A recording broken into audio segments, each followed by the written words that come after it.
C'est un plaisir de vous servir. Madame, Monsieur, bonjour et bienvenue à ce bulletin de 9h30 sur Mondico Télévision, une pensée, un écrit. Le nouveau président du Sénat, Jean-Michel Sama Lukonde, et tous les membres du bureau définitif sont entrés en fonction le jeudi 15 août 2024 après la cérémonie de remise-reprise entre le bureau provisoire et définitif.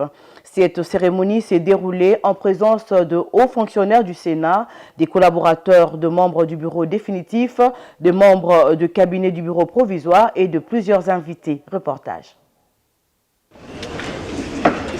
Élu lors de la plénière du lundi 12 août 2024, le bureau définitif du Sénat, présidé par Jean-Michel Sama Lukonde, est officiellement entré en fonction ce jeudi lors d'une cérémonie de remise et reprise avec le bureau provisoire en présence de hauts fonctionnaires du Sénat.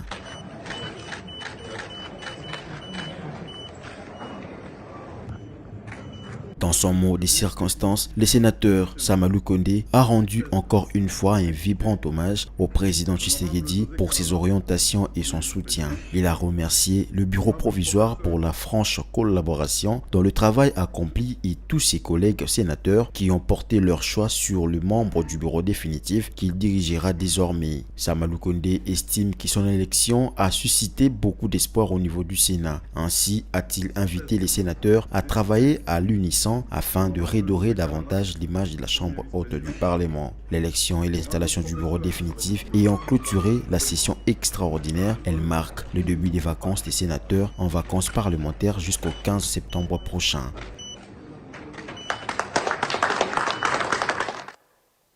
Restons toujours au Parlement, cette fois-ci à l'Assemblée nationale, où le ministre d'État en charge de la justice et garde de Sceaux, Constant Mutamba, a déposé le jeudi 15 août 2024 4 projets de loi à l'Assemblée nationale pour l'assainissement du secteur de la justice. Il s'agit du projet de loi portant organisation, fonctionnement et compétences de l'ordre judiciaire, sur le Conseil supérieur de la magistrature, le texte sur les statuts de magistrats et sur les barreaux. Viningali Junior.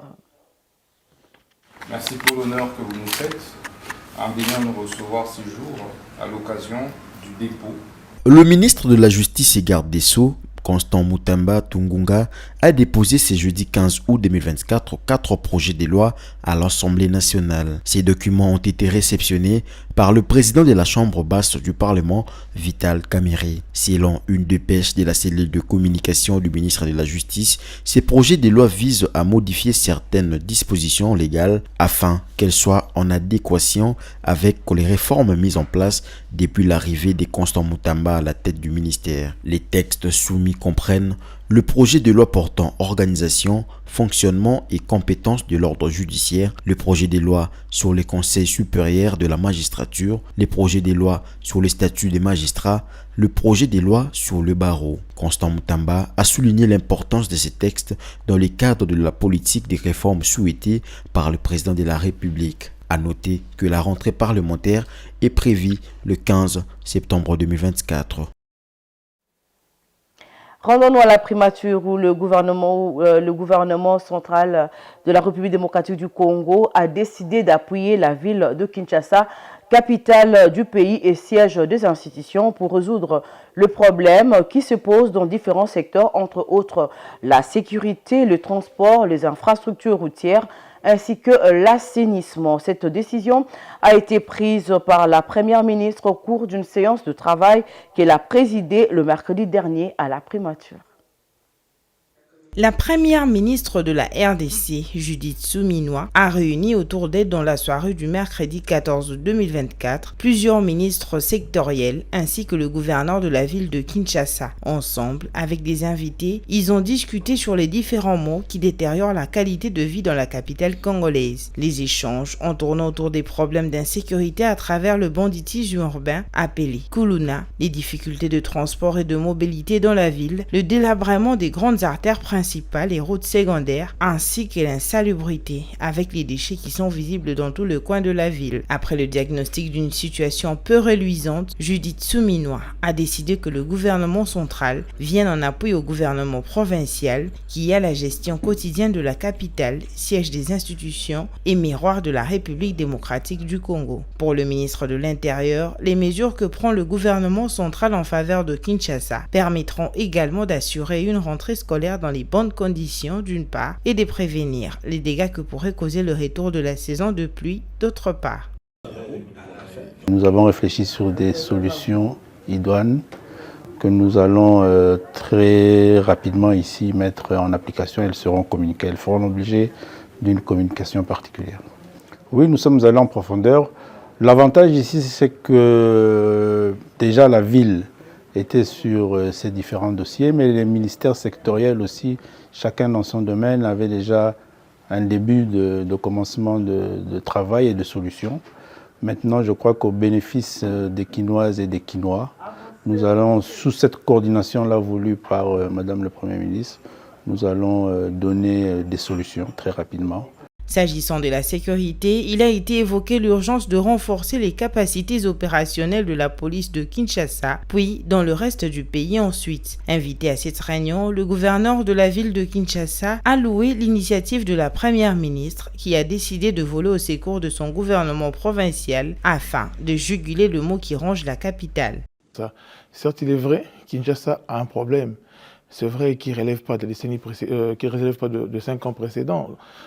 Kinshasa, c'est des questions, en termes d'assainissement, voulais-je dire, c'est des questions qui nécessitent des réflexions très approfondies, vous voyez, de manière structurelle pour solutionner la question de l'assainissement et que Kinshasa mette dans les oubliettes la question de la saleté dans la ville. Donc nous sommes appesantis sur des solutions immédiates, mais nous avons aussi ouvert justement des brèches pour pouvoir continuer la réflexion et solutionner de manière à éradiquer cette question-là. À noter que la première ministre qui tient à l'aménagement de ville a inscrit cette question au 3e pilier de son programme d'action. Pour la chef du gouvernement, la modernisation des infrastructures de transport et l'aménagement du territoire jouent un rôle essentiel dans la stimulation de la croissance économique, l'amélioration de la qualité de vie et la promotion du développement durable. C'était un commentaire rendu par Bijou Lumuna. Et pour finir, la ministre du Genre, Famille et Enfants, Léonie Kandolo, a effectué le jeudi 15 août une descente sur terrain pour s'imprégner des conditions de travail de femmes entrepreneurs de la galerie Bisou Bisou. Située en plein marché central d'Izando, sur l'avenue du Commerce, cette galerie est un lieu d'activité intense pour de nombreuses femmes. Suivez. Lors de cette visite, la ministre a eu l'occasion d'échanger avec les femmes entrepreneurs qui lui ont réservé un accueil chaleureux. Elle a pu constater de près la réalité quotidienne de ces femmes, impressionnées par leur dynamisme et leur détermination. Le promoteur du groupe Léon, présent lors de cette visite, a encouragé les femmes vendeuses en leur offrant des crédits à faible taux d'intérêt. Cette initiative vise à renforcer les capacités financières des femmes de l'Afrique centrale et à promouvoir leur éducation financière. Pour accompagner les mamans, le groupe Léon a mis en place le mécanisme d'octroi des crédits avec faible taux d'intérêt et assouplissement des conditions de taux d'intérêt et assouplissement des conditions contrairement aux institutions financières classiques. Il s'agit de la microfinance Bisou Bisou agréée par la Banque centrale depuis décembre de l'année 2023. Pour contribuer à l'entrepreneuriat féminin congolais et à l'éducation financière, la microfinance Bisou Bisou a mis en place un produit dénommé Darda.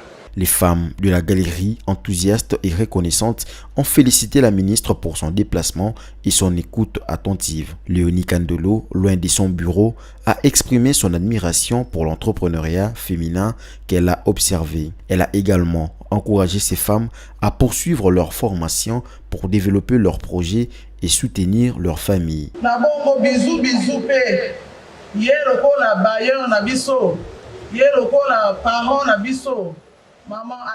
La galerie Bisou Bisou est comme notre bailleur, elle ne nous abandonne jamais. Elle a mis à notre disposition cette microfinance qui nous aide énormément. Elle nous facilite les transactions avec les clients qui sont à l'extérieur du pays. En tout cas, tous vraiment bénis.